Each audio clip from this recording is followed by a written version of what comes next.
Live and love, and I'm addressing just the love part. My view is that if I love the evil person or the person who's done evil, if that's preferable for you, fine. And I'm using the exact same verb with the good person. Why haven't I cheapened love? Why isn't love, I know sounds heretical, but I believe in it, the core of my heart. Why isn't love earned? Look, the sheep and the goats are separated at the end of time. It's not like there's no differentiation here. You know, if you were my enemy and I approached you properly, I would be looking for the remaining glimmer in your soul to make contact with, to see if that could be enticed to grow. And perhaps not. You know, Solzhenitsyn said this quite brilliantly, of course, when he talked about the line that divides good from evil running down everyone's heart. It's like, if I love you, it isn't that I'm on the side of the devil that's possessed you.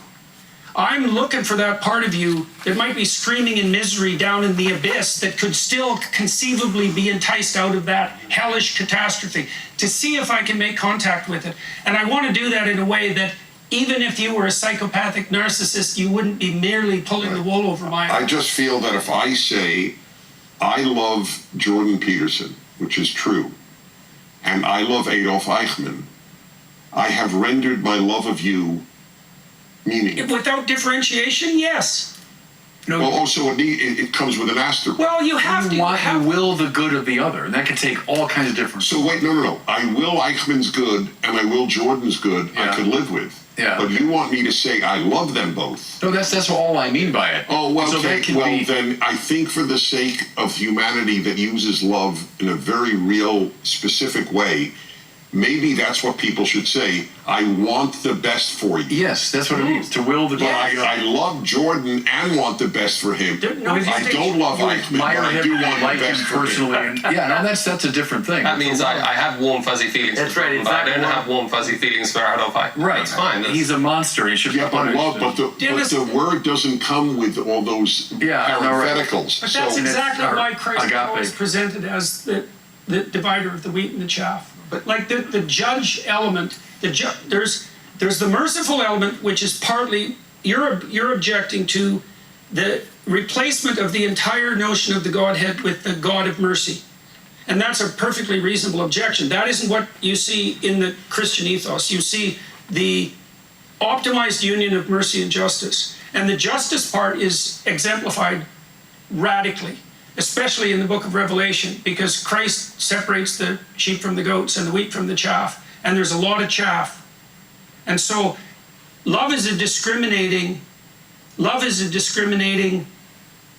orientation.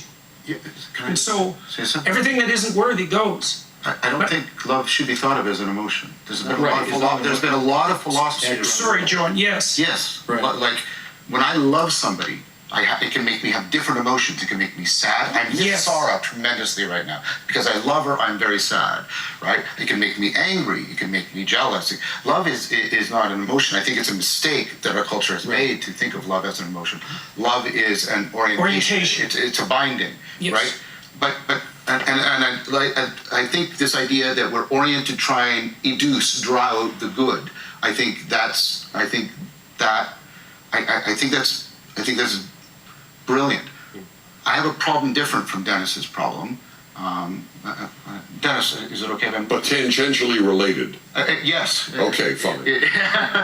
Which is, right, so notice that I think this is a profound truth that has been stated.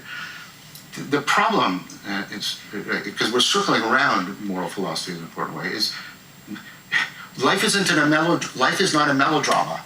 Melodramas is, there's good, there's evil, which is good. Life is a drama in which there's often evils. Like, we had to side with the Stalinists to defeat the Nazis. Like, the dilemmas in life they don't come clearly marked as this is the good.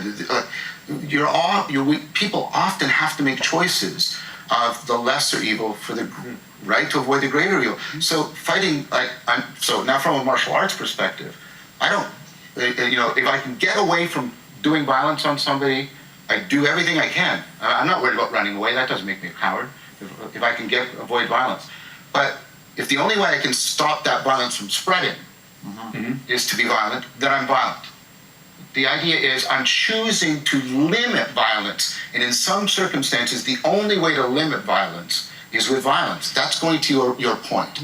And that's perfectly consistent with the Christian tradition. We have a Charles just war developed tradition. the just war theory with Augustine and Aquinas, which says that a war is just. There are various conditions, but if it's seeking out of love for the innocent and for the suffering, if it's proportionate, if there are realistic prospects of success, you can go to war against your enemy. And in fact, Augustine even says that can be an expression of love for your enemy. His extraordinary claim that you can love your enemy. It may be the most loving thing you can do to your enemy is to kill him. Stopping an injustice. That sounds bizarre, but in the martial It would be arts, seeking his good. No, right. in the martial arts, this is idea. Sometimes you have to be violent against somebody because that's the only way they're going to learn. Yeah. People